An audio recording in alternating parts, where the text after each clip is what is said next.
He owned islands. He owned ships. He owned oil tankers the size of city blocks. He married the most famous woman in the world, and he died completely alone.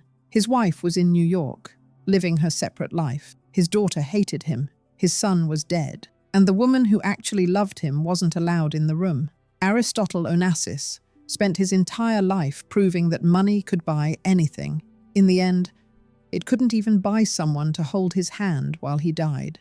March 15th, 1975. The American Hospital of Paris in Neuilly-sur-Seine.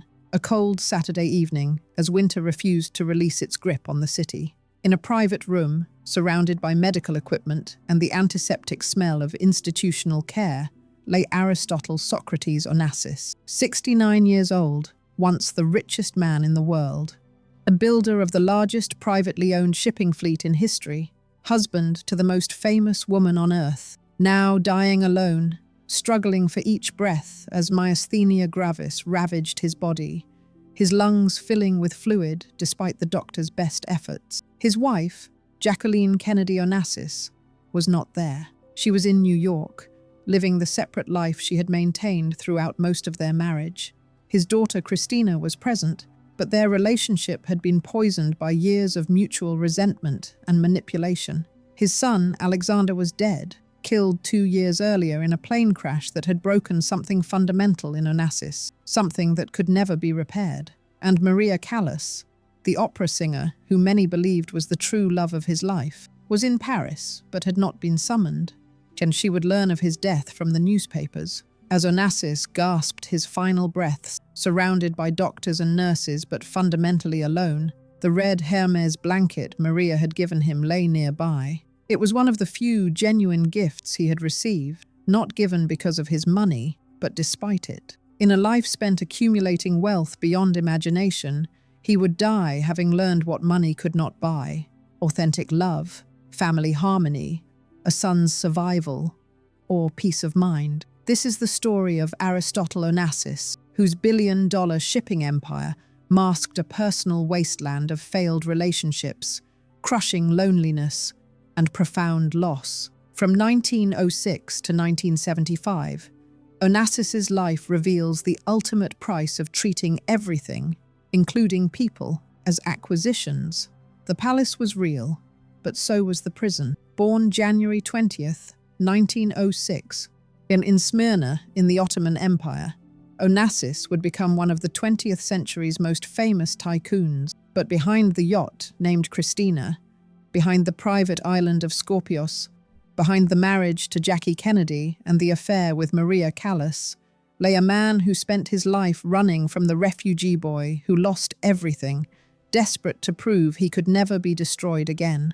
What he never understood was that in protecting himself through wealth and control, he destroyed the very things he claimed to want most. This is a story about the isolation of extreme wealth, about marriages as transactions rather than partnerships, about business empires that consume the men who build them, about the inability of money to solve fundamentally human problems, about dynastic pressure and family destruction, and about collecting beautiful women like art objects and being surprised when they proved to be actual human beings with needs and desires. But most importantly, it's about the loneliness that comes not from having nothing, but from having everything except what matters. The journey begins in cosmopolitan Smyrna, moves through refugee camps in Greece, leaps to Buenos Aires, where a 16-year-old boy would make his first million, spans the oceans on supertankers, glitters in Monte Carlo casinos and on Mediterranean yachts,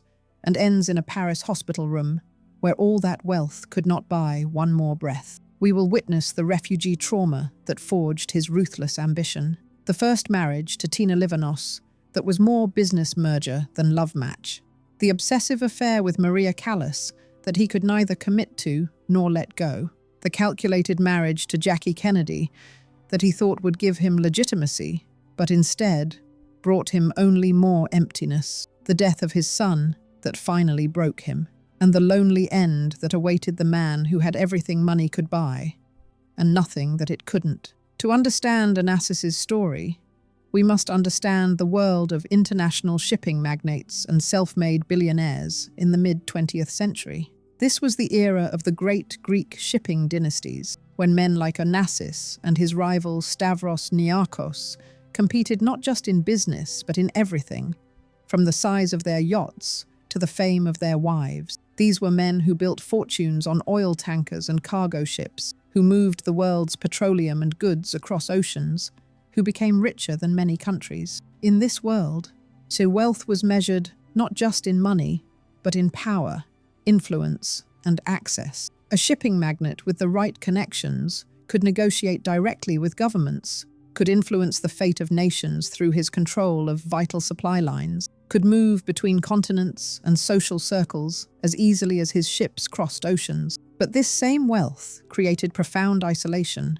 Who could be trusted when everyone wanted something? Which relationships were genuine and which were calculated? How could a billionaire ever know if he was loved for himself or for his money? This was also the era of the international jet set, when the wealthy created their own world above and apart from normal society. They summered in the south of France, wintered in Gstaad, maintained apartments in Paris and New York and London, owned islands and yachts and villas. They married each other's ex-wives, competed for the same lovers, attended the same parties on the same yachts. It was a small, incestuous world where everyone knew everyone else's business, where privacy was impossible and genuine connection even more so. For Greek shipping magnates specifically, there was additional complexity. They were nouveau riche in a world that valued old money. They were ethnic Greeks, often without formal higher education, operating in circles of aristocrats and establishment figures who looked down on them even as they took their money. Onassis, in particular, was viewed with suspicion in Europe, considered vulgar and grasping despite his billions. This created in him a desperate need for legitimacy, for acceptance, for proof that he belonged at the highest levels of society. And it's why he pursued Jackie Kennedy so obsessively. She represented everything he could never buy. American royalty, impeccable taste, universal adoration, class that transcended wealth. This was 1906. The Ottoman Empire was in its final decades, a multi-ethnic sprawl that included Greeks, Turks, Armenians, Jews, and many others living in uneasy coexistence. Smyrna was one of its most cosmopolitan ports, a wealthy trading city where East met West. Into this world, Aristotle Socrates Onassis was born on January 20th. Let's begin where it all started. Socrates Onassis was a successful tobacco merchant in Smyrna, descended from Greek families that had lived in Asia Minor for generations. His grandfather, Christos Konialidis, had migrated from Cappadocia to build a trading business in the 19th century. By the time of Aristotle's birth, the family was prosperous and respected, owning property, employing workers, moving in the better circles of Smyrna's Greek community. They were not aristocrats, but they were comfortable, secure, looking forward to continued prosperity in a city that had enriched them. Socrates married Penelope Dologlou, and together they had 2 children, first a daughter, Artemis, then in 1906 a son they named Aristotle after the ancient Greek philosopher. The boy would later joke that his parents had given him a lot to live up to with that name. The family lived well, attending the Greek Orthodox Church, sending their children to good schools, participating in the tight-knit Greek community that maintained its language, religion, and customs within the larger Ottoman society. But when Aristotle was only 6 years old, tragedy struck. In 1912, 10 years later, he would tell friends that, losing his mother so young had taught him that nothing was permanent, nothing could be relied upon, and that only fools believed in security. It was a lesson that would shape everything that followed. Socrates eventually remarried, and Aristotle gained 2 half-sisters, Callirrhoe and Merope. But the relationship with his father grew complicated. Socrates was a traditional Greek patriarch, demanding respect and obedience. As Aristotle grew into adolescence, he chafed under his father's authority. He was bright, ambitious, restless. He spoke 4 languages by the time he finished school: Greek, Turkish, Spanish, and English.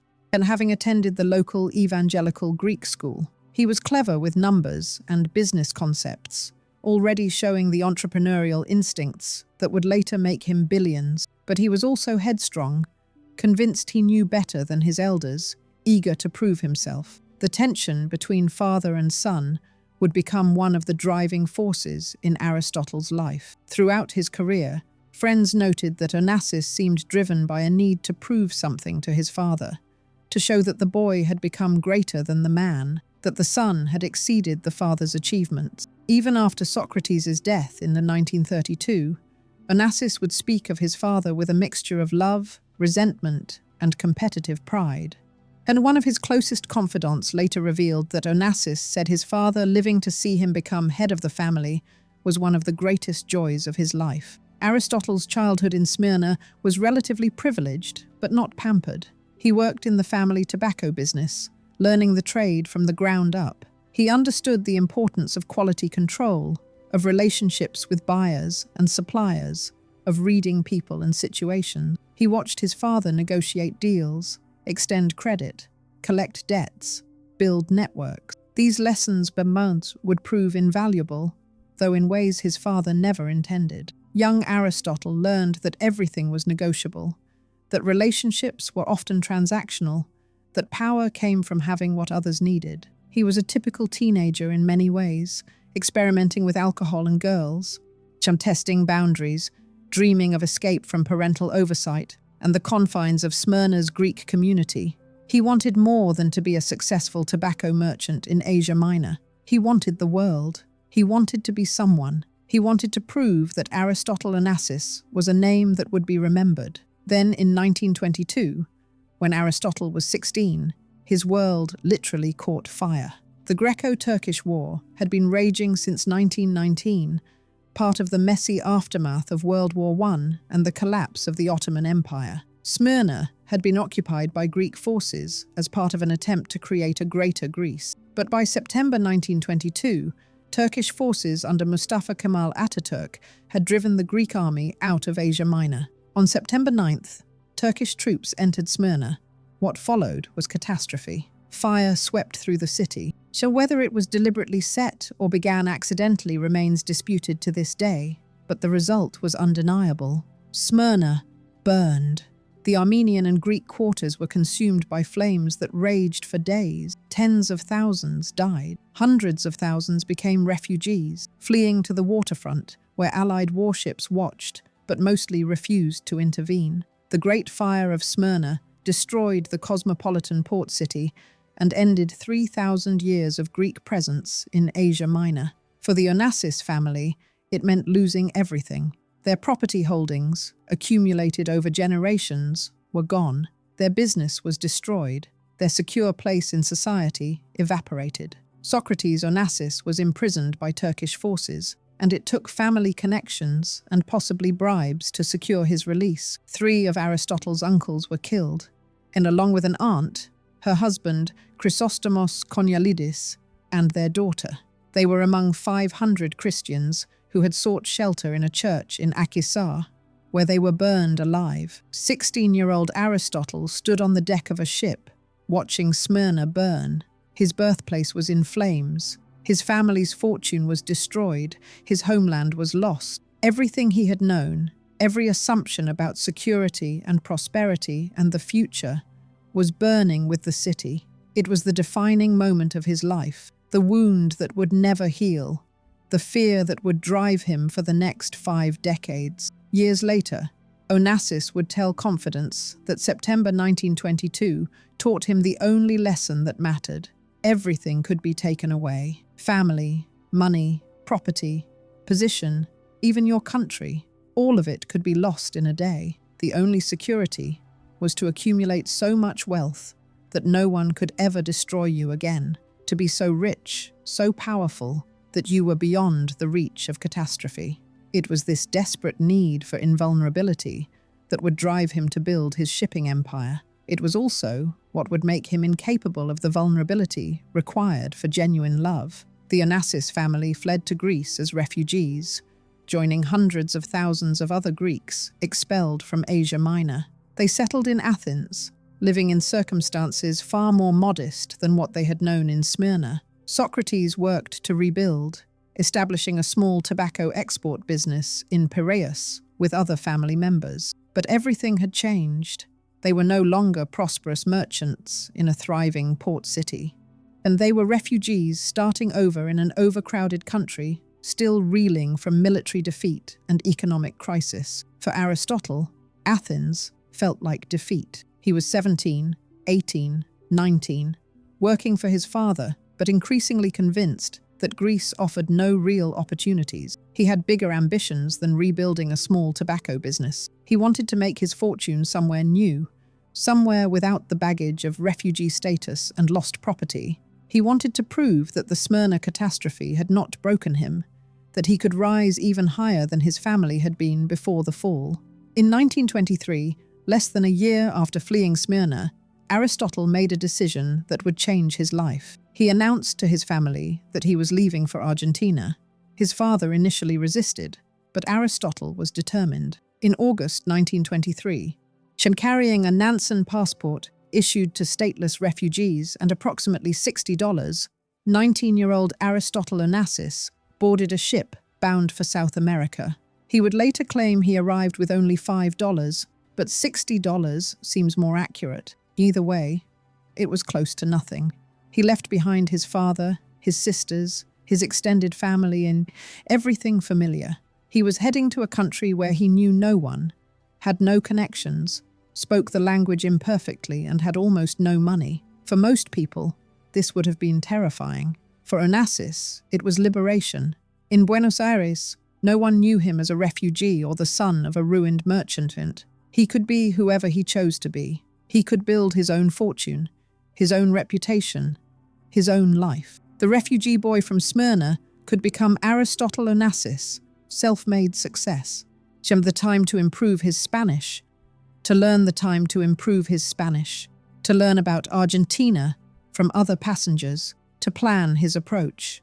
By the time the ship docked in Buenos Aires on September 21st, 1923, he had convinced himself that he would become rich, not comfortable, not successful, rich. He would show his father, show everyone in Smyrna who had looked down on refugees, show the world that Aristotle Onassis could not be kept down. Buenos Aires in the 1920s was a booming city, the Paris of South America, attracting immigrants from around the world with its prosperity and possibilities. The Argentine economy was growing rapidly, fueled by agricultural exports and foreign investment.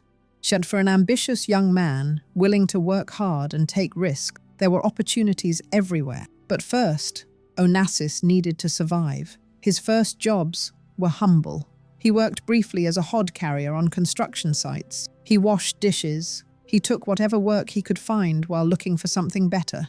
According to his own accounts, which may have been embellished in later retellings, he lived in flop houses, survived on cheap food, saved every peso he could. But he was focused and determined. This was not his permanent condition. This was just the beginning. Within months, Onassis landed a position with the British United River Plate Telephone Company as a night shift switchboard operator. It was steady employment with a paycheck, but more importantly, it left his days free. While working nights, Onassis spent his days trying to revive the family tobacco business. His father and uncle had established their export operation in Piraeus, shipping Turkish tobacco to various markets. Aristotle saw an opportunity to become their agent in Argentina, but breaking into the Argentine tobacco market proved difficult. The country's cigarette manufacturers were already supplied by established importers, mostly handling Cuban and Brazilian tobacco. No one wanted to take a chance on a 19-year-old refugee kid selling Turkish tobacco on commission. Onassis was rejected repeatedly, told to come back when he had a real company behind him, dismissed as a nobody trying to punch above his weight. Rather than giving up, Onassis changed his approach. He decided to bypass the established manufacturers and go straight to the top. He identified Juan Gaona as the owner of Argentina's most successful cigarette company and simply started following him. For days, Onassis showed up wherever Gaona went, politely but persistently requesting just a few minutes of his time. It was bold to the point of brazen, and it could have gotten him arrested or beaten. Instead, Gowna was intrigued by this determined young Greek who refused to take no for an answer. When Gowna finally agreed to listen, Onassis made his pitch. Turkish tobacco was lighter and smoother than the heavy Cuban and Brazilian varieties dominating the Argentine market, with women increasingly taking up smoking as part of their newfound social freedoms in the 1920s. There was a perfect opportunity for cigarettes, marketed specifically to female smokers. Gowna could corner this emerging market if he acted now. Gowna placed an order for $10,000 worth of Turkish tobacco. It was Onassis's breakthrough.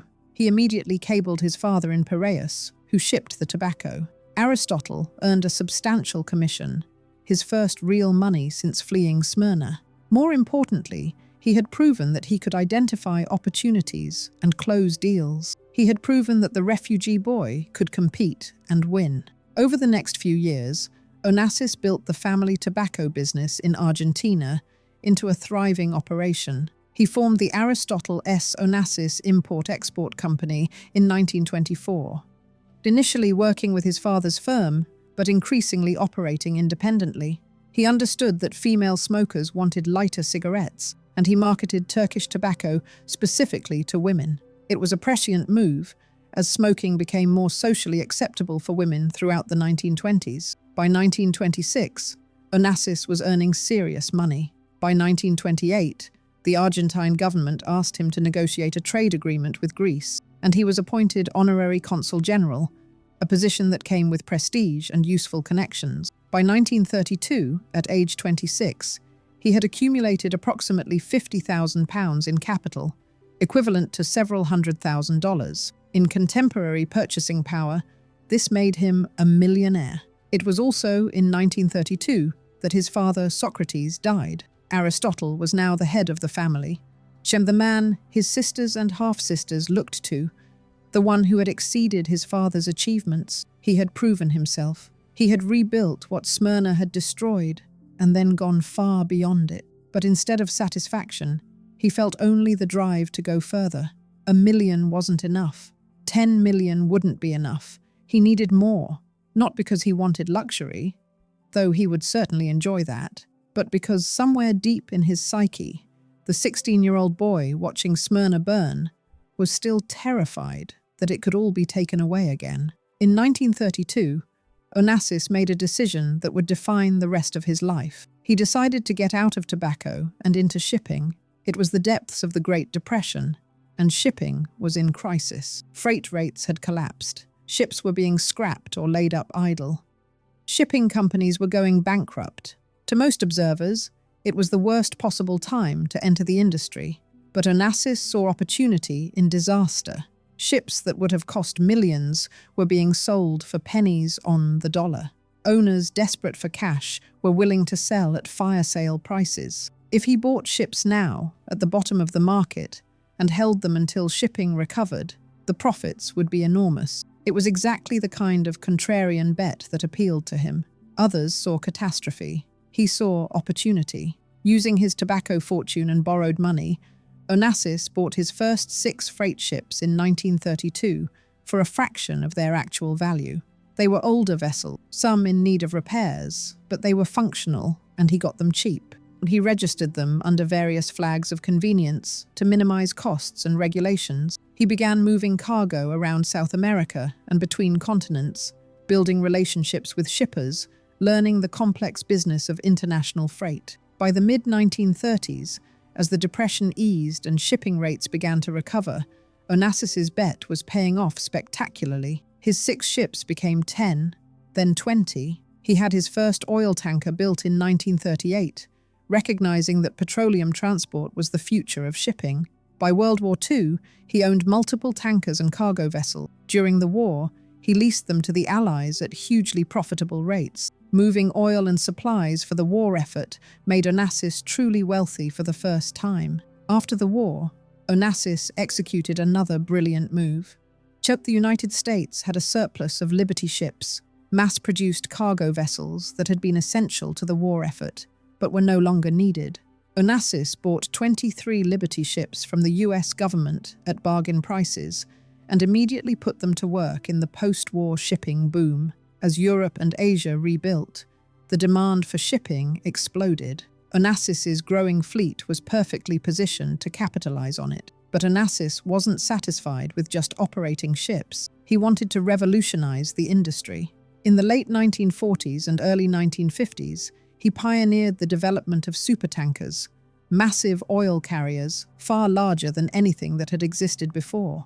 A single supertanker could carry as much oil as several conventional tankers combined, dramatically reducing transportation costs per barrel.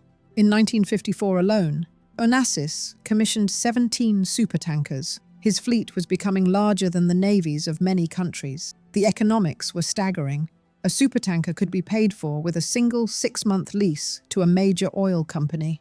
After that, the vessel had a working life of 20 years or more, during which virtually every dollar earned was profit minus maintenance and crew costs. The major petroleum companies like Shell and Mobil didn't want to own their own fleets because of the capital requirements and risk. They were happy to lease space on Onassis's tankers. It was a perfect business model that generated enormous, steady cash flow. By the mid-1950s, Aristotle Onassis was one of the richest men in the world. In 1957, he made over $70 million, equivalent to approximately $740 million in today's currency.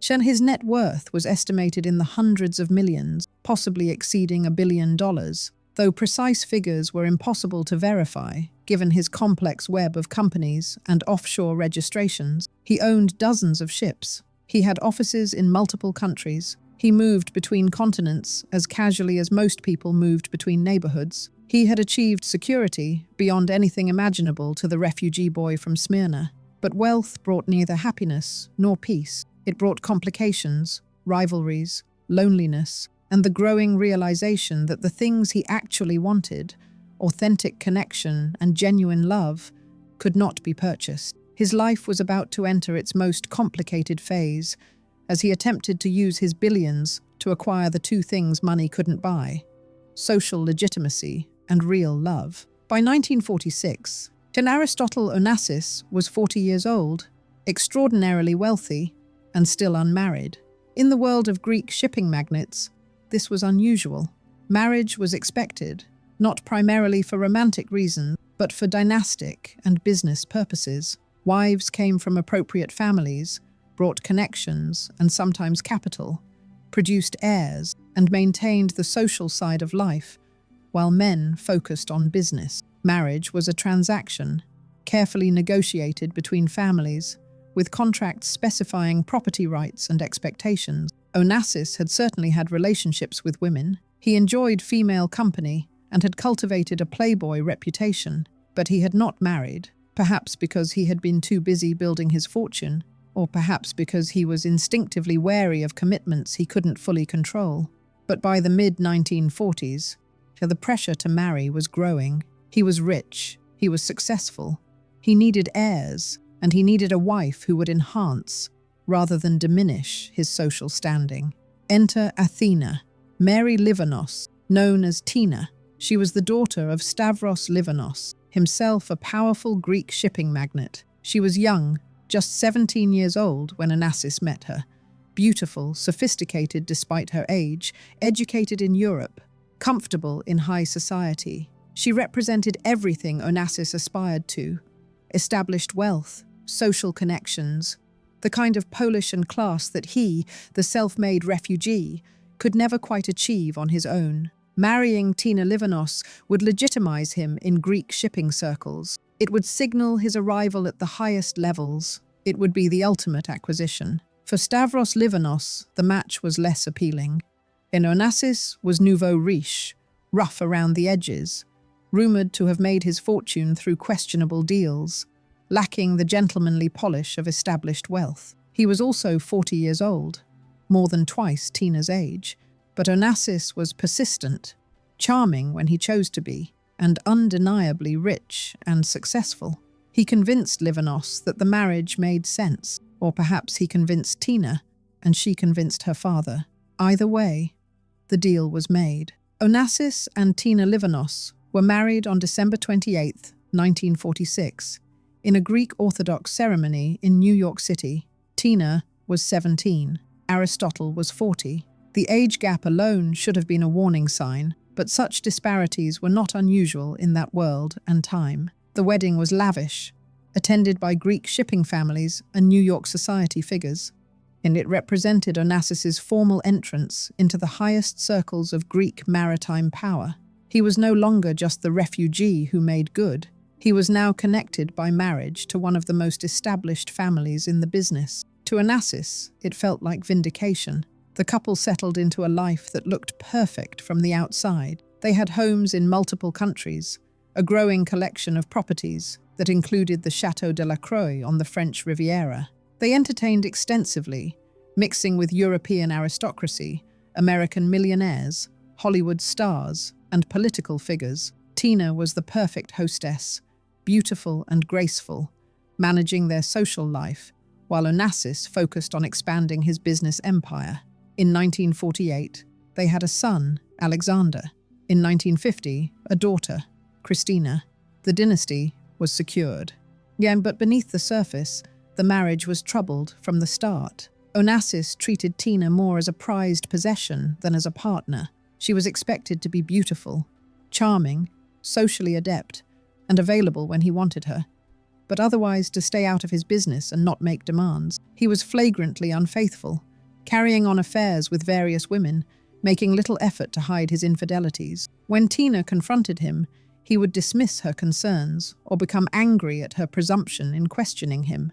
Onassis's affairs weren't just physical fling. They were power plays, demonstration that he could have whatever and whomever he wanted. He collected beautiful women the way he collected ships and properties, as acquisitions that proved his worth and status. Tina was his wife, mother of his children, but she was also just one possession among many. When she complained or seemed unhappy, he would buy her jewelry or a car, as if expensive gifts could substitute for respect or fidelity. Friends who knew them both noticed that Onassis seemed incapable of emotional intimacy. He kept everyone at a distance, maintained control, never let his guard down. With Tina, as with everyone, relationships were transactional. He provided wealth, status, and luxury. In return, he expected compliance, admiration, and acceptance of his behavior.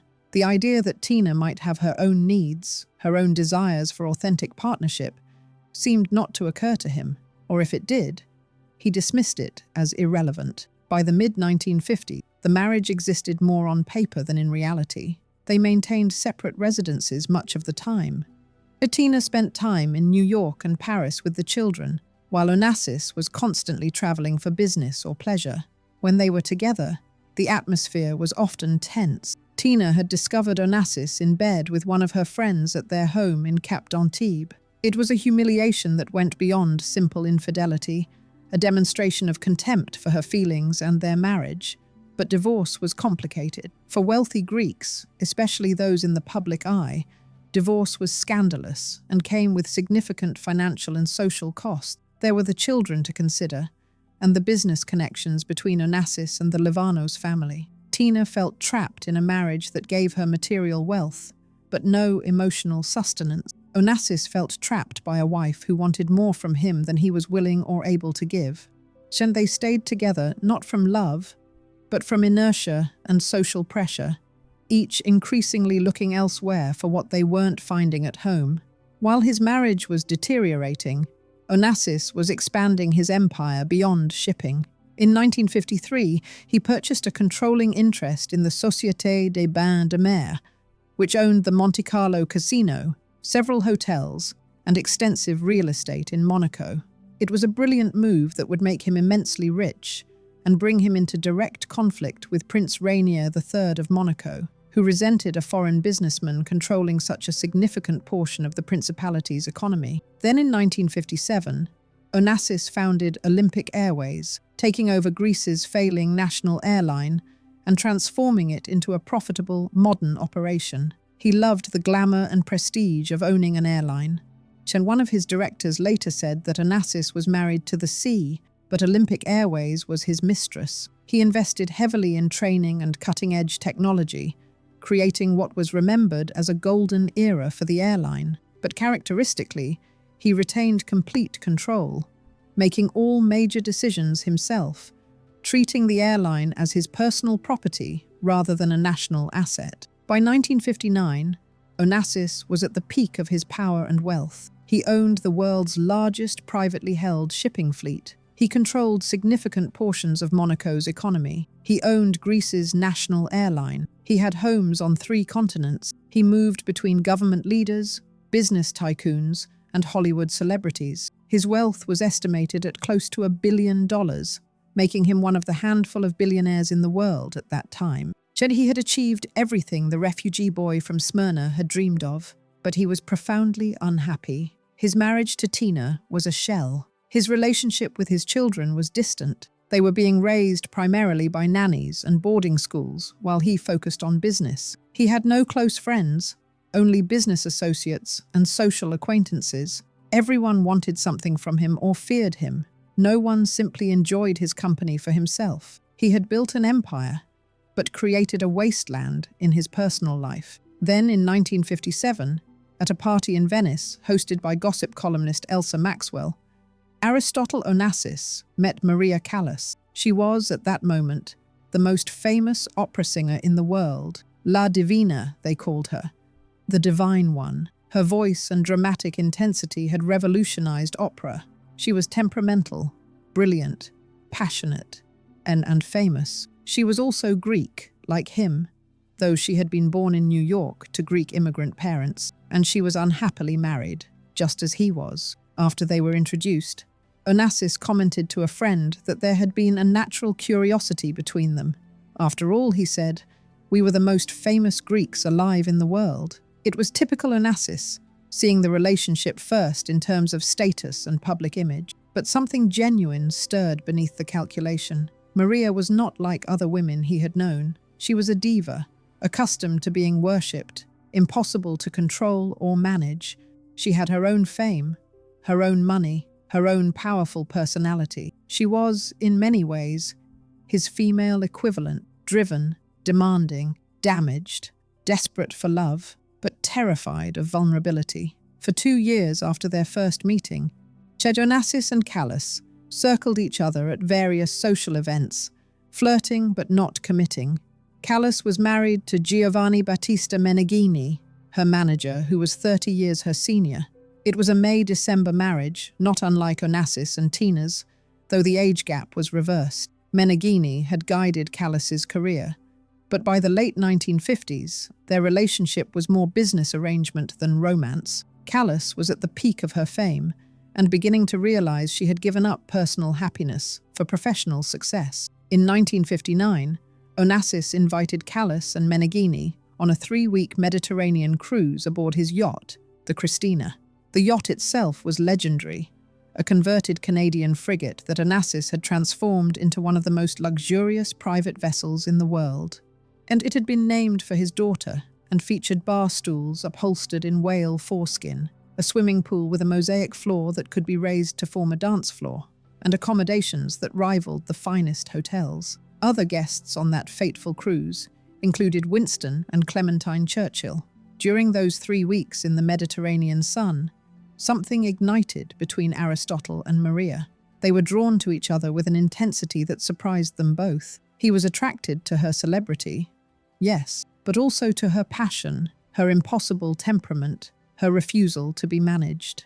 She saw in him a fellow Greek who had conquered the world, a powerful man who seemed to understand and accept her complexity. They began an affair that would scandalize Europe and America, and last, in various forms, until his death 16 years later. And by the time the cruise ended, both marriages were effectively over. Callas left Meneghini, though the divorce would take years to finalize. Tina Livanos filed for divorce in 1960, citing adultery, which was the only grounds recognized in New York at that time. She was granted custody of Alexander and Christina. The divorce was messy, public, and expensive, exactly the kind of scandal that both families had wanted to avoid. But it also liberated both parties to pursue other relationships, though neither would find happiness in their freedom. Onassis and Callas's affair played out in public, documented by paparazzi and tabloids, dissected by gossip columns. They were photographed at restaurants, premieres, parties. They vacationed on Skorpios, the Greek island Onassis had purchased in 1963. They fought spectacularly and reunited passionately. It was a relationship of extremes, filled with emotional and physical intensity, but also with his controlling behavior and her insecurity. According to multiple biographers and Callas's own private papers, the relationship was deeply dysfunctional.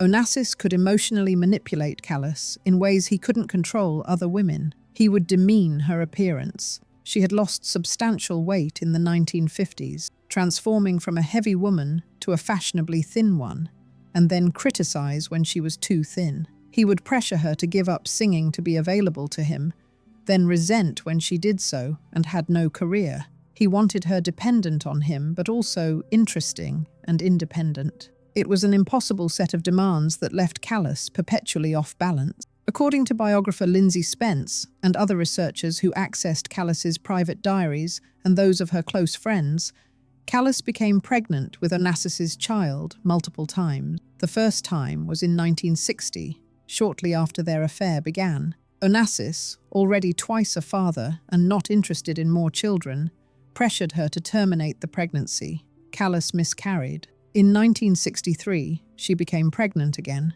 Again, Onassis was away when she lost the baby, hosting who would eventually become his future wife, Jacqueline Kennedy, and her sister Lee Radziwill on his yacht. There are indications that Callas became pregnant a third time in 1966. By then, Onassis had made clear he would never marry her, would never give her the legitimate family she wanted. This time, Callas likely had an abortion, perhaps finally accepting that Onassis would never give her what she most desired.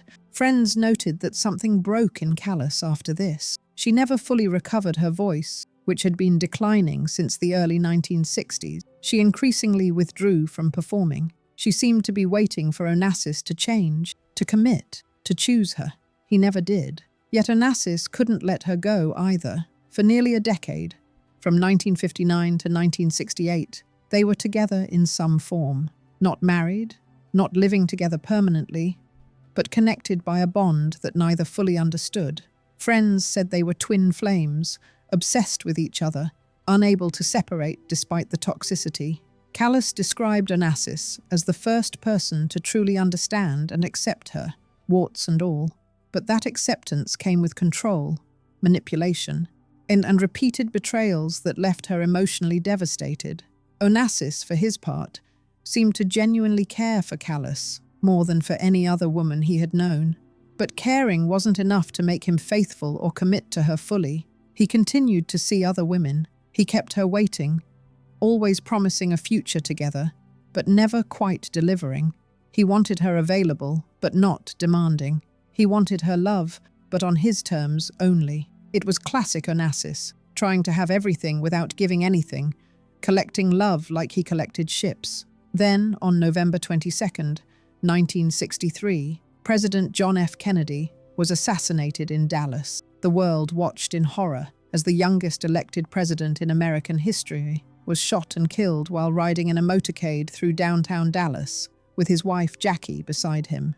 The images of Jackie Kennedy in her blood-stained pink suit, the bewildered dignity at the funeral, the courage of the young widow, captured the world's attention and sympathy. Onassis had known Jackie Kennedy socially for several years. In August 1963, following the death of the Kennedys' infant son, Patrick Bouvier Kennedy, Jackie had been invited by her sister, Lee Radziwill, to recover on the Christina. Lee herself was rumored to be having an affair with Onassis at the time, adding another layer of complexity to the situation. Jackie spent time on the yacht, and Onassis was attentive, sympathetic, charming, but then she returned to Washington, and weeks later, her husband was dead. Over the next few years, Onassis pursued Jackie Kennedy with increasing intensity. She was the ultimate acquisition, the prize that would prove he had arrived at the very pinnacle of world society. She was American royalty, the most famous woman in the world, universally admired and sympathetic. If he could marry Jackie Kennedy, it would erase forever his status as the rough refugee from Smyrna. He would be the man who won the heart of Camelot's queen. For Jackie, the calculation was different, but equally pragmatic. By 1968, she was exhausted from being America's tragic widow. She was traumatized by Dallas, increasingly fearful after Robert Kennedy's assassination in June 1968, worried about her children's safety, and tired of living under constant scrutiny. Onassis offered protection through his wealth and power, privacy on his island and yacht, and security for her children. She wasn't in love with him. So she had loved Jack Kennedy despite his many flaws and betrayals, but she needed escape, and Onassis could provide it. Negotiations for the marriage were conducted primarily between Onassis and Ted Kennedy, who had become the de facto patriarch of the Kennedy family after his brother's deaths. A detailed prenuptial agreement was drawn up, specifying what Jackie would receive both during the marriage and in the event of Onassis's death or divorce. The numbers discussed were staggering, millions of dollars, but both parties viewed this as a business transaction as much as a marriage. Jackie would provide Onassis with legitimacy and access to the highest levels of American society. He would provide her with security, wealth, and escape. On October 20th, 1968, Aristotle Onassis and Jacqueline Kennedy were married in a Greek Orthodox ceremony on Skorpios. Jackie was 39, Onassis was 62. The wedding was small, attended by Jackie's children, Caroline and John Jr., and Onassis's children, Alexander and Christina. Alexander and Christina were appalled by their father's choice. They had hoped he would marry Maria Callas, whom they knew and who genuinely loved their father. Instead, he was marrying this American woman they viewed as a gold digger, who was using their father for his money, while having no real feelings for him. The world reacted with shock and dismay. American newspapers ran headlines like, "Jackie, how could you?"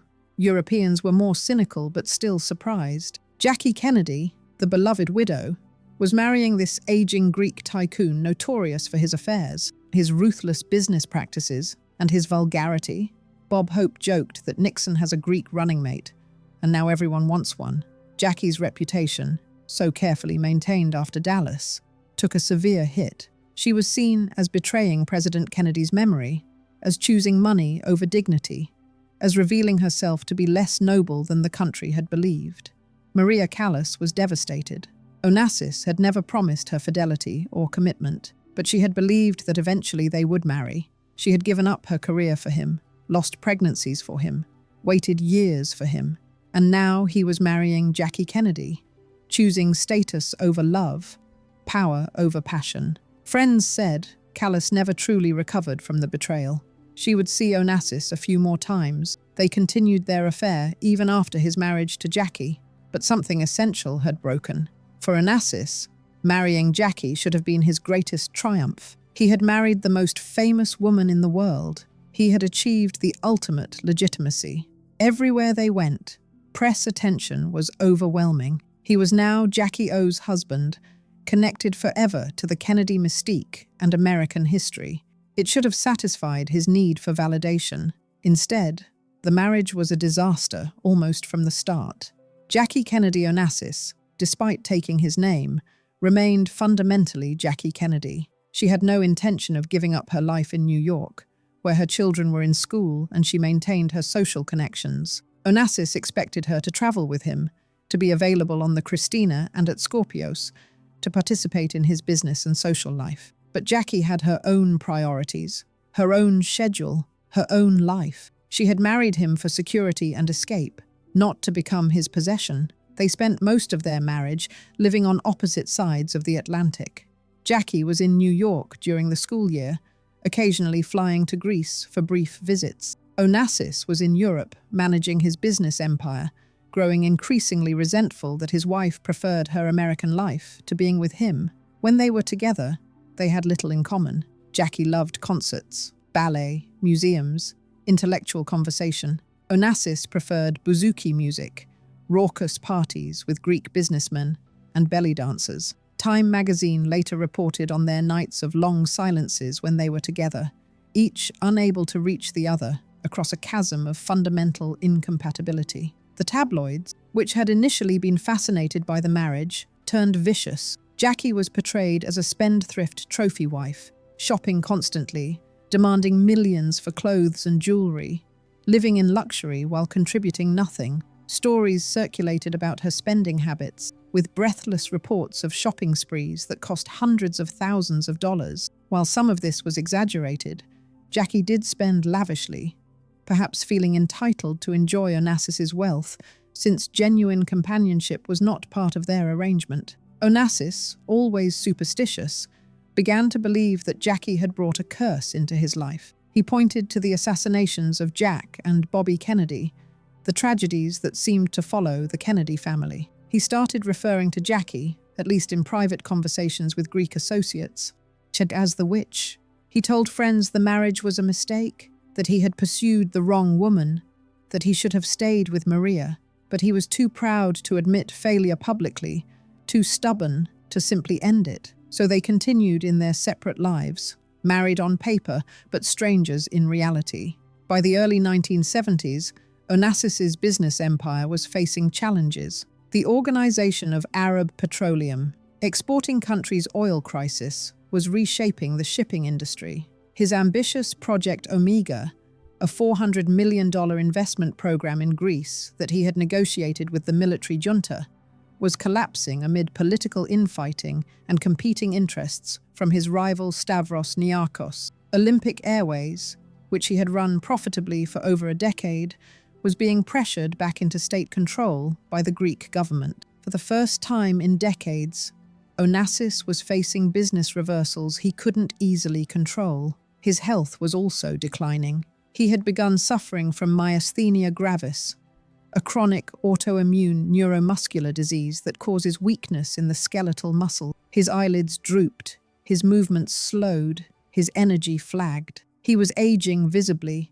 no longer the virile playboy, but an old man fighting illness. He was 65, 66, 67, and feeling every year. His relationship with his children remained complicated. Alexander, his only son and heir, was now in his mid-20s, working in the family business, but chafing under his father's dominating personality. Onassis wanted Alexander to be groomed to take over the empire eventually, but he also couldn't stop himself from criticizing and controlling his son's every move. Alexander loved aviation and worked with Olympic Airways, but even there his father's shadow loomed over everything. Christina, his daughter, had her own struggles with weight, self-esteem, and her father's expectations. Both children remained resentful of Jackie and blamed her for displacing Maria Callas, whom they had genuinely liked. Then on January 23rd, 1973, tragedy struck that would shatter what remained of Aristotle Onassis's world. Alexander, who had just turned 25, was killed in a plane crash at Athens airport. He had been instructing another pilot on how to fly a small amphibious aircraft when something went wrong less than a minute after takeoff. The plane crashed.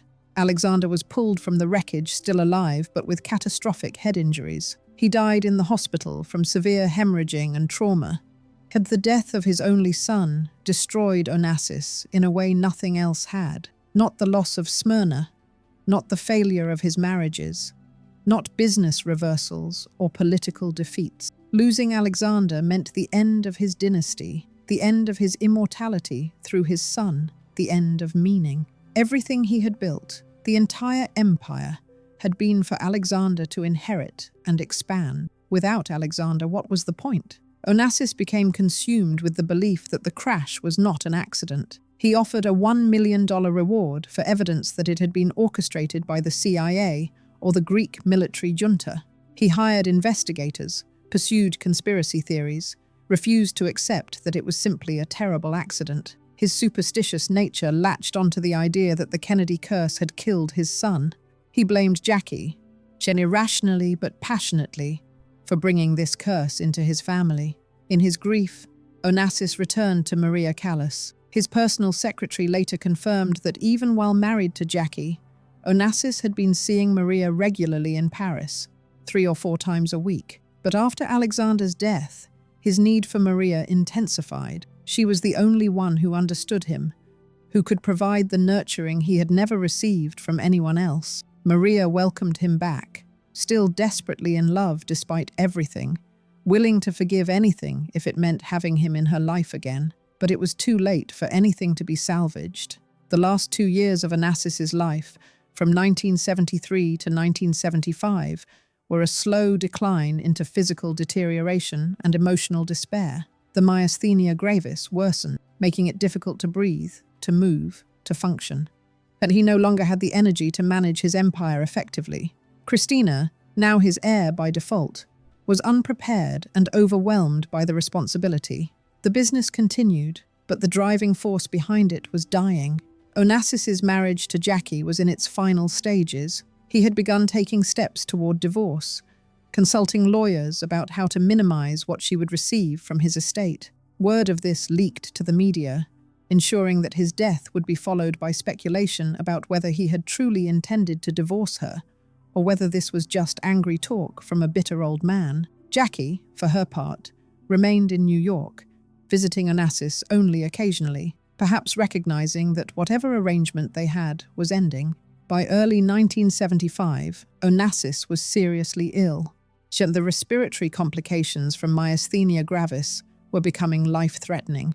He was in and out of hospitals, receiving treatments that provided temporary relief but couldn't stop the disease's progression. He must have known in those final weeks that the end was approaching. The refugee boy from Smyrna, who had become one of the richest and most famous men in the world, was dying.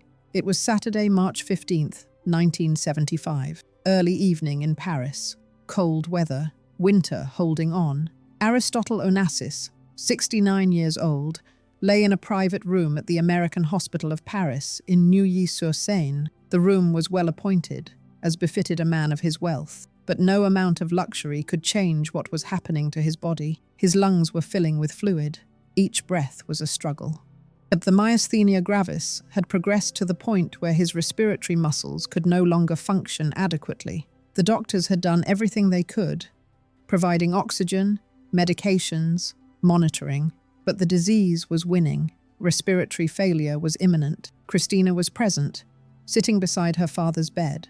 At 24, she was now the sole heir to an empire worth hundreds of millions of dollars. But watching her father die, she must have felt only the grief of a daughter losing the complicated, controlling, impossible-to-please man who had dominated her entire life. Whatever resentments and conflicts had marked their relationship, he was still her father, and he was dying. Jackie was not there. She was in New York, living her own life as she had throughout their marriage. And whether Onassis had asked for her and been refused, or whether he had not asked, or whether Christina had decided not to tell her how close the end was, remains unclear. What's certain is that in his final hours, Aristotle Onassis was not comforted by his wife of 6.5 years. Maria Callas was in Paris, living in isolation in her apartment, but she had not been summoned to the hospital. Whether this was Onassis's choice, or Christina's, or simply the chaotic circumstances of his sudden decline, is uncertain. What we know is that the woman Onassis had called the love of his life, the one person who had understood and accepted him, was not there when he died. She would learn of his death from newspapers, and phone calls, learning with the rest of the world that Aristotle was gone. In the room, medical equipment beeped and hummed. So doctors and nurses moved efficiently, doing their professional duty, but unable to change the outcome. Christina held her father's hand. Nearby, reportedly, was the red Hermes cashmere blanket that Maria had given him years earlier. It was one of the few items he had requested, wanting it close even though Maria herself could not be there.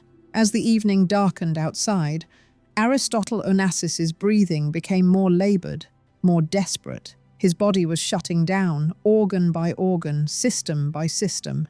The mind that had built a shipping empire, that had negotiated with governments and outmaneuvered rivals, that had pursued and won the most famous women in the world, was beginning to shut down as oxygen deprivation took its toll.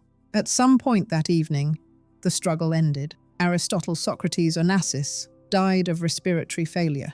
It was a complication of the myasthenia gravis that had ravaged him over the past 2 years. He was 69 years old. He left behind an estate estimated at over $500 million, possibly more. He left behind business interests spanning multiple continents. He left behind the Christina yacht, Skorpios Island, properties around the world. He left behind a reputation as one of the great tycoons of the 20th century. But he died alone in the ways that mattered. His wife was absent. His son was dead. His daughter, present but overwhelmed, would inherit his fortune but also his isolation. The woman he perhaps truly loved was not allowed to be there at the end. The life that had looked so golden from the outside had concluded in a hospital room, with medical equipment and strangers in white coats, with nothing his billions could do to buy him another breath. Within hours, the news spread worldwide. Aristotle Onassis was dead. The reaction was immediate and massive. Every major newspaper ran the story. Television news devoted segments to his life and death. The man who had married Jackie Kennedy, who had revolutionized shipping, who had lived larger than life for 7 decades, was gone. The immediate logistics were complicated. Christina, now in charge, had to notify family members, business associates, lawyers. Jackie had to be informed in New York. Maria Callas had to learn that the man she loved was dead. Arrangements had to be made for the body, for the funeral, for all the ceremonial aspects of a wealthy man's death. The official cause of death was reported as respiratory failure due to myasthenia gravis. There would be no autopsy, no investigation. It was a natural death, the end result of a progressive disease. But speculation immediately began about other factors. Had the stress of Alexander's death accelerated his decline? Had the conflict with Jackie contributed to his deterioration? Had business reversals and failing health combined to kill him? The Greek community, particularly the shipping families, mourned one of their own. Whatever they had thought of Onassis's methods or personality, he had been a giant in their world. He had proven that a Greek refugee could become one of the richest men on earth. He had flown the Greek flag on the largest private shipping fleet in history. He had made Olympic Airways a source of national pride. He had brought international attention and prestige to Greece through his wealth and connections. His death was a significant loss to Greek maritime power. In America, the reaction was more complex. Onassis was primarily known as Jackie Kennedy's husband, the man who had married America's tragic widow.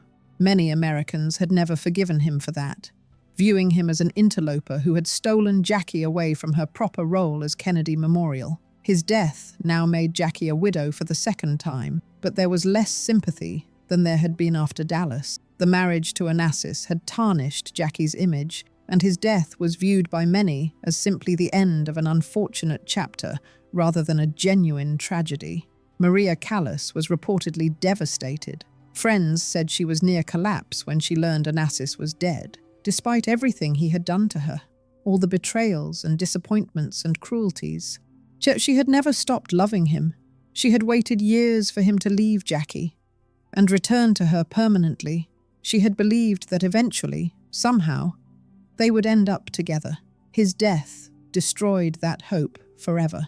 According to his personal secretary, Kiki Ferudi Moutsatsos, Maria felt her life was useless now. She had no career left, having largely abandoned singing for him. She had no family, having given up the possibility of children for him. She had nothing except the memory of a love affair that had consumed her for 16 years and left her with nothing but pain. Callas would survive Onassis by only 2.5 years. She died on September 16th, 1977, at age 53, officially of a heart attack. But those who knew her believed she died of a broken heart, that losing Onassis had taken away her reason for living. Yet her death was lonely and isolated, much like his. 2 of the most famous Greeks of their generation, both dying alone despite or because of all that fame. The immediate aftermath also involved complex legal and financial matters. Onassis's will, reportedly handwritten aboard his private jet during a trip with Jackie from Acapulco, was a document of considerable complexity. He had left Jackie an annuity of approximately $150,000 per year, for the lifetime of herself and her children, but with a stipulation: if she contested the will, she would be responsible for all legal fees and would receive only the minimal spousal bequest required by Greek law, calculated at 12.5%. It was a calculated insult, ensuring Jackie got something, but not the fortune she might have expected. Christina, his daughter, he received approximately 45% of the estate, assets from one of the companies he had created, an inheritance estimated at well over $200 million. She would later negotiate with Jackie, settling for $26 million in exchange for Jackie not contesting the will. It was a transaction, much like the marriage had been a transaction. Jackie took the money, and both women moved on. The other 45% of the estate was designated to establish the Alexander S. Onassis Public Benefit Foundation, created in memory of his son. It was perhaps the most genuine gesture in the will, Onassis's attempt to make Alexander's death mean something, to ensure his son's name would be remembered through philanthropic works. The foundation would go on to provide scholarships, support cultural activities, and promote education and the arts, primarily in Greece, but also internationally. It remains active today, one of Greece's major philanthropic organizations. Other provisions in the will covered his sisters, relatives, and close business associates. Everyone who had been important in his life received something. Bequests calculated to maintain relationships and ensure loyalty even after death. It was typical Onassis, trying to control outcomes even from beyond the grave, using money to secure what he wanted. The funeral arrangements required careful negotiation. Onassis was to be buried on Skorpios, the island he had purchased in 1963 and which had become his private sanctuary. Alexander was already buried there, having been laid to rest in 1973. Now Onassis would join his son, along with his sister Artemis, who had also passed away. And it would become the Onassis family cemetery, a private burial ground on a private island, away from public scrutiny. The funeral service was held on Skorpios several days after his death, following Greek Orthodox traditions. Christina was there, mourning the father who had been impossible to please, but impossible not to love. Jackie attended, playing the role of grieving widow, though few believed she was genuinely heartbroken. She wore black, looked appropriately solemn, and maintained her dignity. It was her last duty as Mrs. Aristotle Onassis. Maria Callas was not at the funeral. Whether she was not invited, or could not bear to attend, or simply wasn't told about it in time, she was absent from the final goodbye. Instead, she mourned privately in Paris, the woman who had loved him most excluded from the official grieving. Years later, she showed the mourners the casket. The Greek showed the mourners the casket, the Greek Orthodox priests conducting the service. The island itself became a subject of fascination, this private paradise where one of the world's richest men would spend eternity with his son. The symbolism wasn't lost on observers. Onassis, who had spent his life acquiring properties and possessions, was now buried on an island he owned, possession even in death. Beyond the personal tragedy, Onassis's death had broader implications. His shipping empire continued under Christina's management, though she lacked her father's ruthless business acumen and would struggle with the responsibility. The ships sailed on, carrying oil and cargo across the world's oceans, generating millions in revenue. But without Aristotle's driving force, the empire gradually declined from its peak. Olympic Airways, which Onassis had transformed during his stewardship, was eventually returned to full Greek government control. The golden era he had created ended, and the airline eventually faced the same problems that had plagued it before his involvement: strikes, financial losses, political interference. Today, it no longer exists in its original form, absorbed into other carriers and restructured repeatedly. His business interests in Monaco, the casino and hotels and real estate, were eventually sold off by his heirs. Skorpios remained in family hands for decades, but was eventually sold to a Russian billionaire. The Christina yacht was donated to the Greek government and converted into a tourist attraction before being sold to a private owner. The physical assets Onassis had accumulated were gradually dispersed, proving that even the most carefully built empires don't last forever. But Onassis's death also prompted reflection on what his life had meant and what it revealed about wealth, power, and happiness. Here was a man who had achieved extraordinary success by any conventional measure. He had fled Smyrna as a penniless refugee and become one of the richest men in the world. He had built the largest private shipping fleet in history. He had married two of the most famous women of his era. He had owned an island, a legendary yacht, properties on 3 continents. He had moved between presidents and princes, business tycoons, and Hollywood stars. And he had lived a life of luxury and access that most people couldn't even imagine.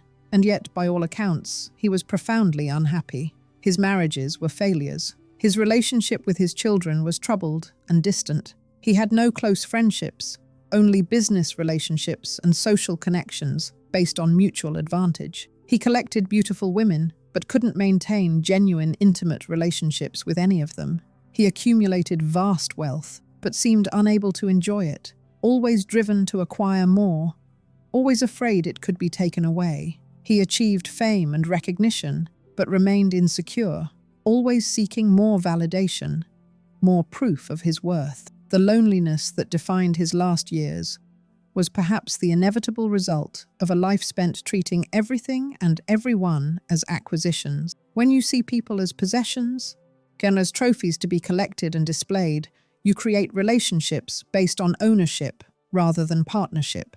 Tina Livanos had been acquired to give him social legitimacy. Maria Callas had been acquired because she was the most famous opera singer in the world. Jackie Kennedy had been acquired because she was the ultimate status symbol. But none of these women could be truly possessed, and Onassis's attempts to control them ultimately drove them away or destroyed the relationships. His treatment of his children followed a similar pattern. He saw them primarily as heirs to his empire, extensions of himself rather than independent people with their own needs and desires. He dominated them, criticized them, controlled them, always making them feel they were insufficient. Alexander had died young, perhaps partly to escape his father's overwhelming presence. Christina would spend her life struggling with the burden of being Aristotle Onassis's daughter, never feeling adequate, ultimately dying young herself at 37. The isolation that comes with extreme wealth was another factor. When you're worth hundreds of millions or billions, every relationship becomes suspect. Onassis dealt with this suspicion by assuming everyone was transactional, by getting what he wanted from people before they could get what they wanted from him. But this approach guaranteed that he would never experience genuine, unconditional connection. His superstitious nature, his belief in curses and fate, revealed a man who felt he had no real control despite all his wealth and power. He couldn't control whether Smyrna would burn.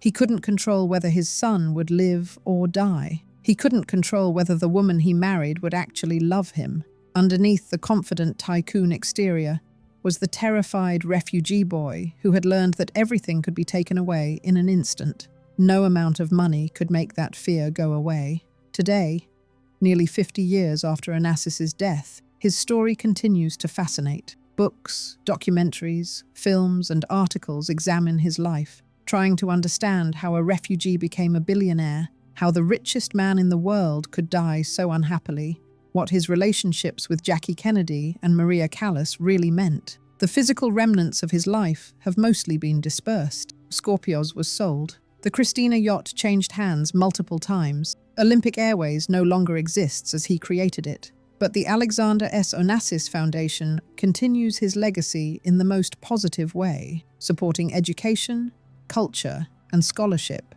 particularly for Greek students and scholars.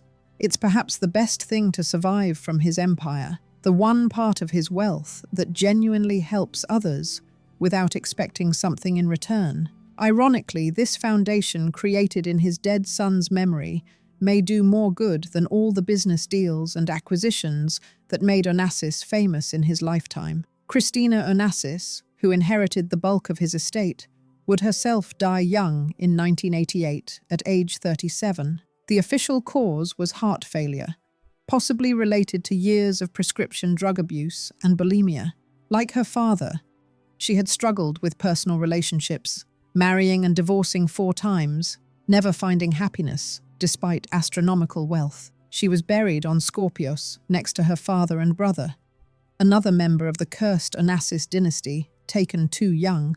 Christina's daughter, Athena, born in 1985, became one of the wealthiest women in the world when she inherited Christina's share of the Onassis fortune. Now, in her late 30s, she has lived most of her life away from public attention, having seen what wealth and fame did to her family. The curse, if it ever existed, seems to have finally ended with her. The story endures because it's fundamentally a Greek tragedy in the classical sense. Onassis had everything the world says should make you happy: wealth, fame, power, beautiful women, luxury, access. Yet he died alone and miserable, and having lost his son, alienated his daughter, failed at both his marriages, and sacrificed genuine love for status and control. It's a cautionary tale about the limits of money and the price of treating people as possessions. It also speaks to contemporary concerns about wealth inequality and the isolation of the ultra-rich. In our current era of billionaires accumulating unprecedented fortunes, Onassis's story reminds us that money solves some problems, but creates others. It can buy security, luxury, access, and opportunities, but it cannot buy authentic human connection, genuine love, inner peace, or protection from tragedy. The things that actually make life meaningful, family, love, friendship, purpose, are not for sale. His relationship with Maria Callas remains particularly poignant. And here were 2 people who genuinely seemed to understand each other, who shared Greek heritage, who both knew what it meant to rise from difficult beginnings to international fame. They were, as friends said, twin flames, obsessed with each other. But Onassis couldn't surrender control long enough to truly commit to her. He wanted her available, but not demanding, passionate, but not needy, famous, but willing to give up her career for him. It was an impossible set of contradictions that ultimately destroyed them both. What was lost when Onassis died at 69 extends beyond his personal demise. It was the loss of potential for authentic human connection that he had always sacrificed for control and acquisition. All the relationships he might have had if he had been capable of genuine vulnerability and partnership. The life he might have lived with Maria Callas if he had been brave enough to choose love over status. The relationship with his children he might have built if he had seen them as people rather than heirs. The inner peace he might have found if he had ever stopped running from the refugee boy watching Smyrna burn. Alexander's death robbed the world of a young man just coming into his own, but it also robbed Onassis of the one thing he had worked for: dynastic continuity. Everything he built was for Alexander to inherit and expand. Without Alexander, the empire was meaningless. The billions were just numbers. The ships were just metal floating on water. There was no point to any of it if there was no one to pass it to who carried his blood and his name. That realization, that everything he had sacrificed and fought for was ultimately pointless, may have been what really killed Onassis, not myasthenia gravis, but grief and despair.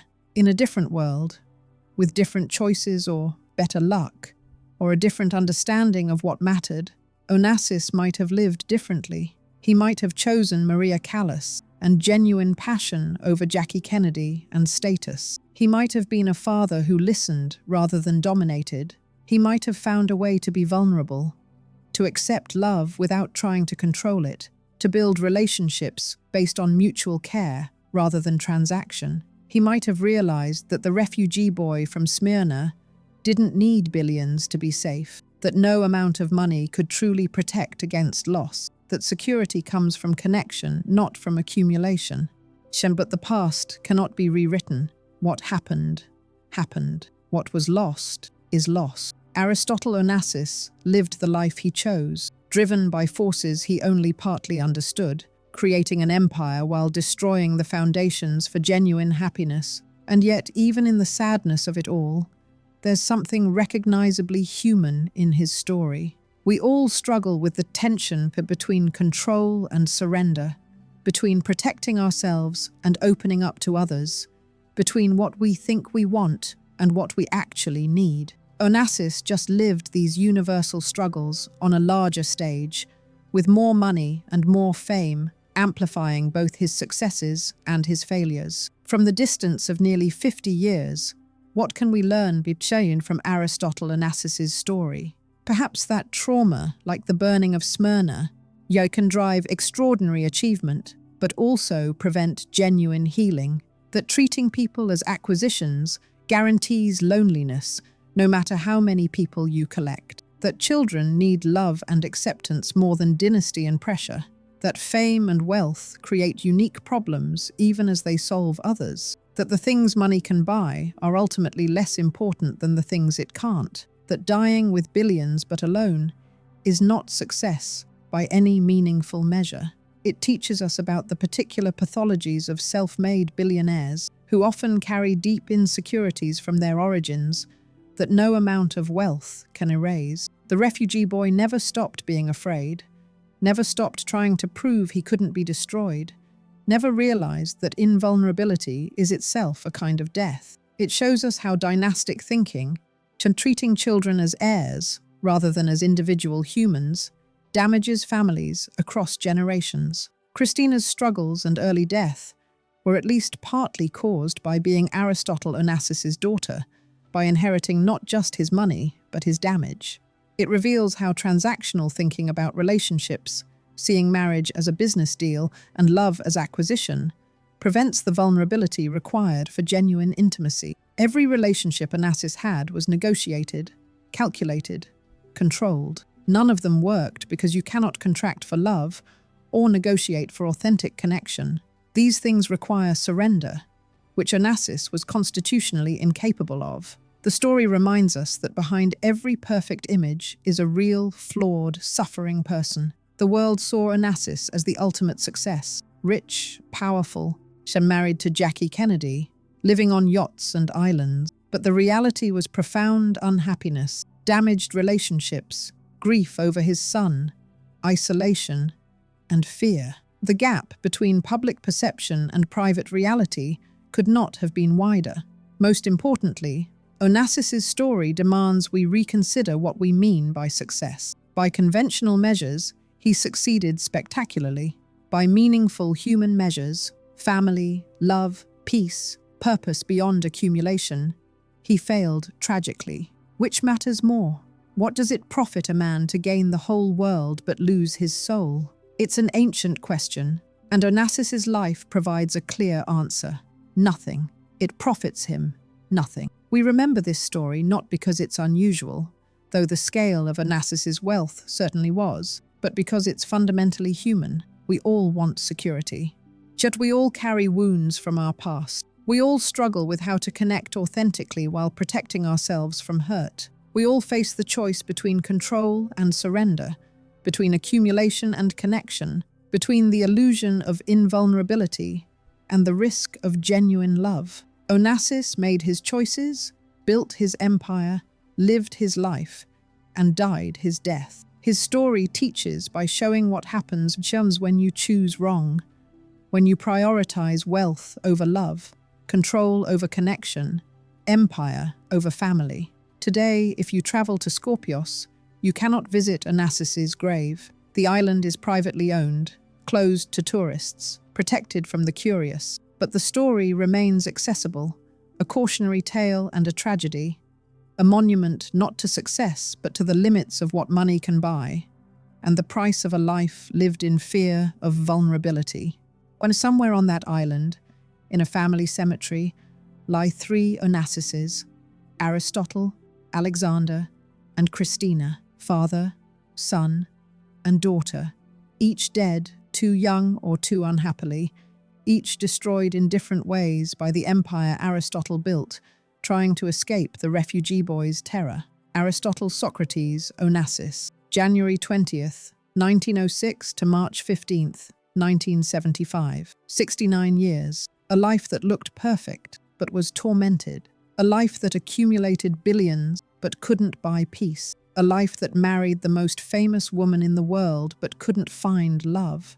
A life that built the largest shipping fleet in history but couldn't save his son. A life that fled the burning of Smyrna but could never escape the fear and trauma that defined that moment. A story that became a legend about wealth and power, but underneath was always just a story about a damaged human being who never learned that the only real security comes from genuine connection, that invulnerability is a prison, that love requires surrender, that empire is empty without family, that you can own the world and still die alone. In the hospital room in Paris, as the wealthy old man drew his last difficult breath, all the money, all the power, all the fame couldn't buy him one more minute. The refugee boy who became a billionaire, who thought wealth meant safety, who believed control meant power, who confused acquisition with love, discovered too late what he should have learned from Maria Callas, who loved him despite everything,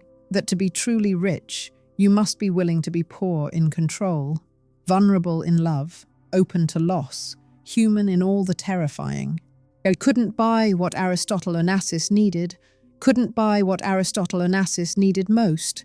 Someone to hold his hand who loved him for himself, not for what he owned. Freedom, it turned out, was the one thing money couldn't buy.